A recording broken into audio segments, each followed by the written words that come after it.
time for another vintage plush cleaning. Today I'm working on this super, just like really beat up, but very, very cute Rushton rubber face plush kitty. I really love these sleeping kitties, so even though this one is wrought with problems, I'm gonna fix her. As you can see, she's extremely yellow. So once I unstuffed her, I was really trying to figure out what color she was supposed to be, like if she's supposed to be cream or white or maybe some kind of pink, because she had these like little pink looking spots, but I think that was actually some weird transfer from her paint, or even from the ribbon that was originally around her neck, or potentially from the wire rusting inside of her, who knows, but I arrived on her being white. And then I'm just doing the rest of the assessment, like noticing she has some holes, she has a ton of balding, so I know I have to be really, really careful with her. And I also fished the stabilizing wire that gives her tail its shape out.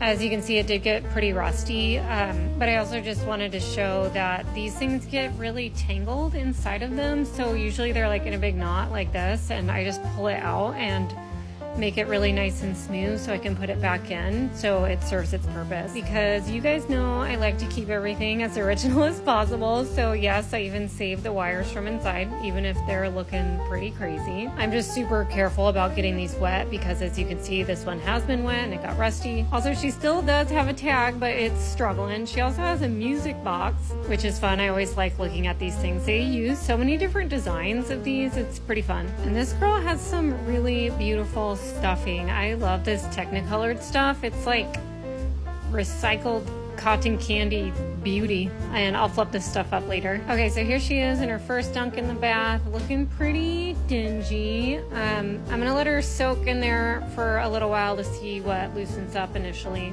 Here's the next round. I am really happy to see that her face isn't super yellowed. Like, the stains are coming off the face really nicely, which is great. Since she's still looking pretty yellow, I'm gonna try another cleaner, and she's brightening up a lot, which is great. I'm gonna let her soak for a little bit longer, but again, trying to be super careful because I don't want her to lose any more fur. And then I'm gonna hang her up to dry. Oh my God, I already love her so much. She's so cute. While she's drying, I'm gonna fluff up her amazing Rushton stuffing. This is my favorite kind of Rushton stuffing. It's so colorful and beautiful. Oh my gosh, I love it so much.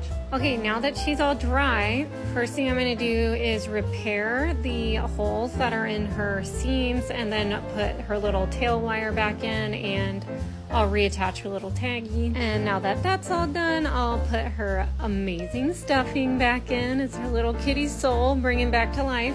Okay, so here she is all done. As I mentioned, she is really bald, but honestly, she looks a lot better than I anticipated with where she started. I think because she has that really long pile fur, it does a lot to make her look fuller. And I think you guys probably guessed by that last video I did with the other really bald kitty, I kind of like the little scrappy werewolf kitty vibes.